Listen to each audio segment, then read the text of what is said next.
Like, I think pretty much everybody just assumes they're not going to make it at this point because of the way they played, and well, it's the Mets, right?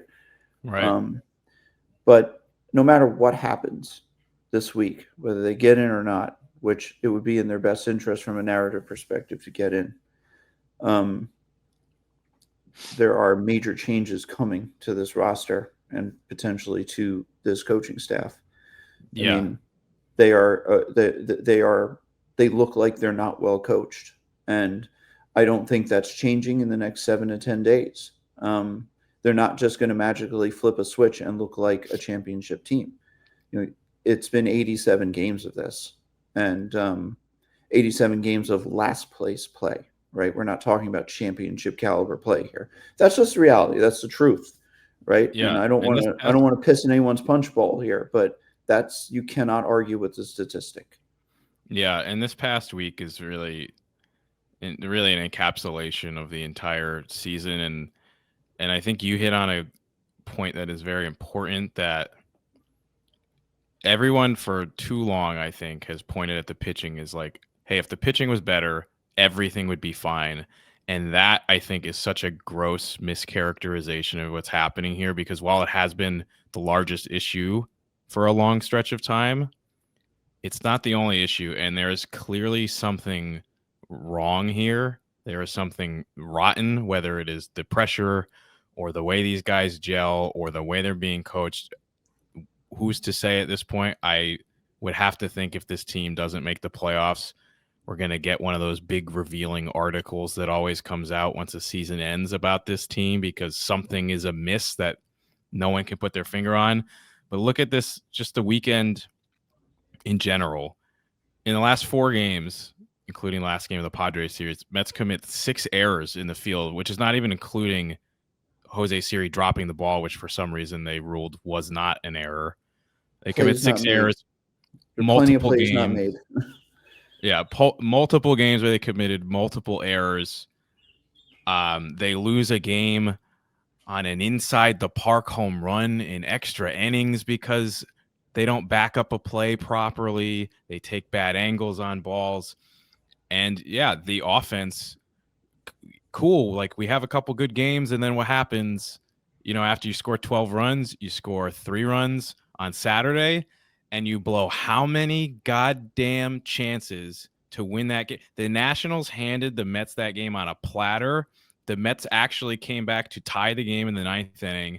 They have Mm-hmm. the bases loaded with 1 out, and Brandon Nimmo, who was probably the number one guy I did not want up at the plate in that situation because he can't make contact when you need him to. He strikes out. Marte strikes out. They get to the 10th. They don't give up a run.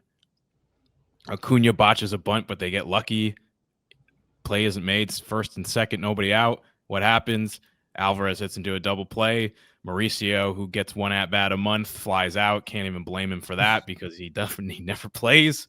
Yeah. Then they give up the inside the park home run. And of course, Lindor, Soto, and I think it was Mullins in the bottom of the 11th, not in that order, go 1, 2, 3, and they lose. And that was definitely the most creative way that they have not done a ninth inning comeback, because they kind of did one and then they blew it anyways. Well, you thought yesterday was going to be the day when, especially, and on a day that they absolutely needed an inspirational type win. The last week of coming into the last week of the season, it felt like that was going to be the day. Like and it it's got to happen sometime. This is a perfect time for it to happen, right? and it just doesn't. It's like an It invisible force field at this point, where no matter what they do, even if they do the right things, it just isn't happening, and a lot of the times they're not doing the right things. Like, a lot of this is like the Mets are making their own bad luck, but then even when they do the right things, something terrible still seems to happen. And Gary said it on the broadcast on Sunday. I don't have the exact quote, but after Jacob Young made the first of his 2 insane catches, the juggling one that he kicked up in the air, Gary says something along the lines of, when you see plays like that getting made, it feels like the fates are not maybe in the Mets' favor right now, or this year, and it does feel that way, and I know that's not, you're The, much more like a analytical, like on the field reason for things, and I think that is the more logical way to look at it. But when you just look at like the way that they've lost some of these games and some of the ridiculousness that has happened, you know, in the last, what, 4 or 5 days, Juan Soto misses a game tying home run by an inch, they lose. What happens on Saturday night, they lose. Francisco Alvarez hits a game tying home run in the ninth, except no, he doesn't, because Jacob Young oh, plays the the role Rocket too. I mean, he crushed of that ball. Willie Harris, circa 2008, and he jumps over the wall and he robs it. And the second he makes that catch, they're not getting a base runner. They're No, not I winning mean, this game. It's just like, yeah, yeah, most of this is on the Mets. Like, but there is almost something seemingly going on where you're like, it's just not in the cards for this year. it's funny because and yes, like there are technical and baseball reasons, why it's not going well.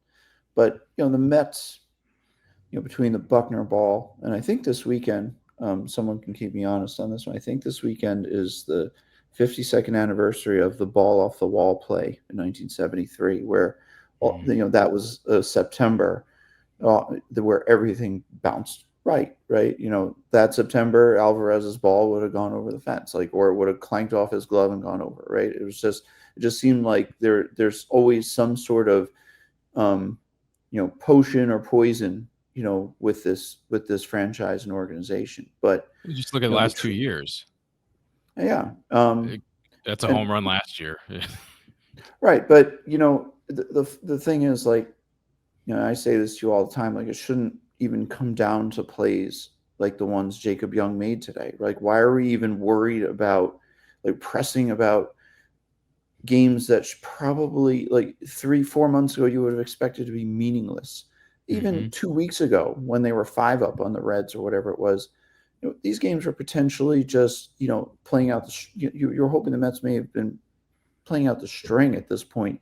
As bad as they had been playing, it's things were still looking up, 10 days ago, 14 days ago. But the fact that we talk about these things, every time they happen in the Mets, whether it's this year or 21 or '08 or '07, or even, the NLCS in '06, like, there are reasons why, there are reasons why it got to those points, right?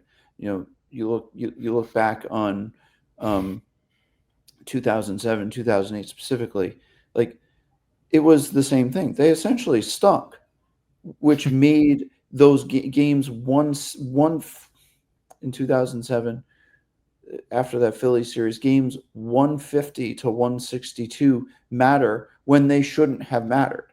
And then when that happens to an athlete, not let alone a professional athlete, and a team that was very arrogant and presumptuous, like, the magic just all of a sudden seems to turn on them, right? And it shouldn't ever come down to it, and it shouldn't have come down to this year, where now they're on the outs inexplicably on the outside looking in, right? It's inexplicable, It's and unbelievable. right, and like it seems like, again, going back to the Magic discussion, it can only happen to the Mets because this all happens to the Mets, right? Well, look, it's happening to Detroit right now too, right? Where the Guardians have won 20,000 games in a row all of a sudden, and Detroit can't win a game, Can't right? win. It's the They just same got thing. swept by the Braves. Right. So, I mean, it does happen around sports, and it happens for the same reasons. Like, teams go south, like teams start to go bad, just like other teams. Like the Mets got good last year, which, and that's a funny thing about the Mets too. They were last year, they were bad until June 1st. And then they were good all, through the end of last year into the playoffs and until June 1st this year. It's a very strange thing that happened to the Mets, right? Yeah. But there are technical reasons why they have gone bad. And you can also make a compelling argument that last year, like, they just were coming up aces on all their decisions. And, people just start having, they had career years, and, maybe this is the identity of this roster, right? Because when you think back over the last 2 years, and I don't want to put the cart before the horse, they could still make it, and they can avoid some seriously negative talk heading into the winter, which would be akin to 07 and 08, I should add. Mm-hmm. But maybe this is the identity of this roster, because when you think about the last 300 and, I don't know, 14 games ish, they've probably been good for a quarter of those games. And the rest, they were a lot like this up until June 1st last year, right? And it's generally the same group of players outside of Juan Soto, who is an amazing baseball player. Like, he's just amazing. And I hope people are appreciating what he's doing. And I certainly hope the Mets don't waste, I said this to you earlier today. Hope they don't waste a legendary season from this guy. This is just insane at this point. It feels like they are, which is one of the many shames that has happened this year. And it's so frustrating because, I don't want to make it like woe is us. And like, but it does kind of suck to be a Mets fan more often than it doesn't. As somebody who came into their fandom much later than you did, I started watching in 2006 when I was 15 years old. So about 20 years into this. I mean, how many more collapses can I watch in a not that long amount of time? 2007, 2008, 2022 is not a collapse, but it was a choke. And this one, I would, those are three major collapses if this were to finish off but 22, in about 18 years. But at least in 22, they got to the postseason, right? So we did not have a conversation about a team that fell apart at the seams. Sure, I'm kind of leaving them out in terms of like full-scale collapse. Like, this is really an 07, 08 in this year kind of thing. Right. But I think if they make it this year, again, it doesn't erase the problems, but we're not including this team in that conversation. You could say they underachieved, and they underachieved in 22. They underachieved in 88 too, but they made the postseason, right? And they got deep. They got to Game 7 of the NLCS that year. Did they choke? Did they underachieve? Like, you can use whatever word you want, but they did what they were supposed to do during the regular season.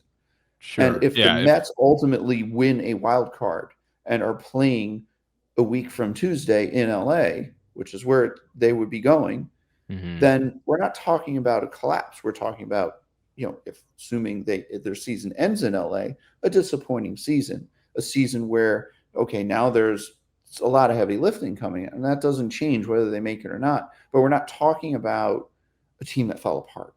A postseason team is not a team that fell apart. Yeah, they may not be good, but they didn't fall apart in the end, Yeah, it may lead to some very similar offseason moves, although, maybe some people would spare their jobs if they got into the playoffs versus not. Right. I think you make a good point in terms of, I'm using the word collapse because I'm assuming that they're not going to make it at this point, because it's only been a few hours since they lost that game on Sunday. I was very upset about it, not because I was surprised, but because I wasn't surprised. And sometimes when you know it's coming and it still happens, it's more frustrating because you've seen it so many times before. Not to mention, as the Alvarez ball was caught, the Jets lost on a last-second field goal at the exact same time. I don't even know why you bother with the Jets. I don't even know why you bother. I don't know why I do either.